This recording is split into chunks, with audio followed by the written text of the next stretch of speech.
Donc vous avez vu qu'on peut ajouter un domaine dans le suivi de position. En fait, si vous passez sur les 3 autres applications, votre domaine sera automatiquement synchronisé. Donc si je le supprime à un endroit, donc je suis dans les guides, je veux le supprimer, en fait vous allez voir qu'il est supprimé partout. Donc le suivi de position qu'on avait présenté dans la vidéo précédente, tout est effacé, tout est perdu. Donc vous devez faire attention à ça. L'intérêt, c'est évidemment, si vous avez démarré un projet de crawl avec votre plugin WordPress, si vous passez dans les suivis de position, vous aurez déjà le domaine qui est prêt, et vice-versa pour les guides. Donc ici, je vais reprendre la même chose. On va recommencer ici SEO décollage immédiat. On va demander créer le projet.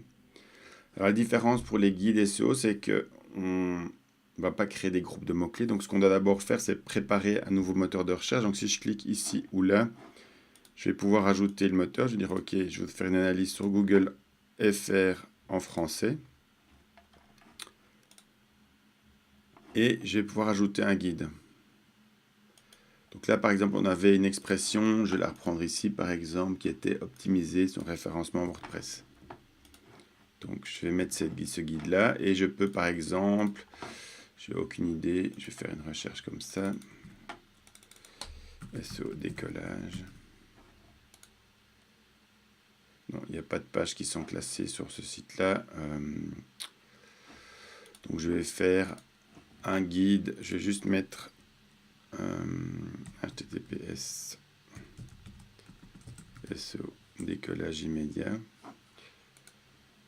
Je vais même simplement mettre cette page là, la racine. Là, c'est pour créer un nouveau guide sans avoir d'article de référence. Je pourrais adapter l'URL plus tard pour faire une mise à jour pour voir si mon texte est bien écrit.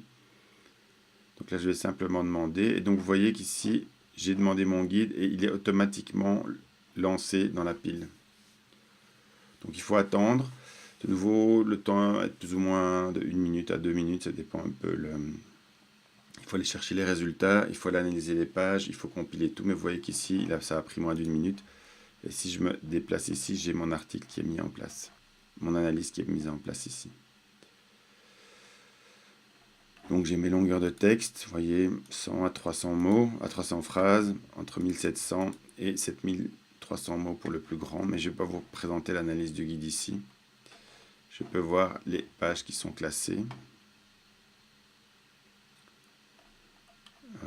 Voilà, donc il y a différents éléments, dont la liste ici des structures du guide qui permettrait de créer l'article en question. Donc voilà, c'est le même principe que pour les suivis de position. Ici, ce qui peut se passer, c'est que donc je vais avoir mes guides qui sont mis en place ici. Vous pouvez faire un refresh ici. Donc si j'ai écrit mon article, qu'il est publié et que je veux voir comment mon article se mesure, est-ce qu'il couvre bien l'espace sémantique, est-ce qu'il manque des phrases, quelles sont les expressions clés que je peux rajouter, je peux venir le modifier ici. J'avais démarré avec le domaine, maintenant j'ai écrit mon article, je peux venir simplement le modifier ici. On peut le modifier ici. Donc en gros, une fois que mon article a été modifié, je peux le mettre à jour. Et ici, pour l'instant, il n'y a encore rien qui est prévu, mais à terme, on prévoit de mettre un rapport PDF qui présente le guide, donc l'icône est déjà présente.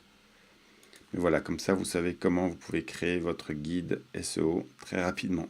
Merci beaucoup, à bientôt.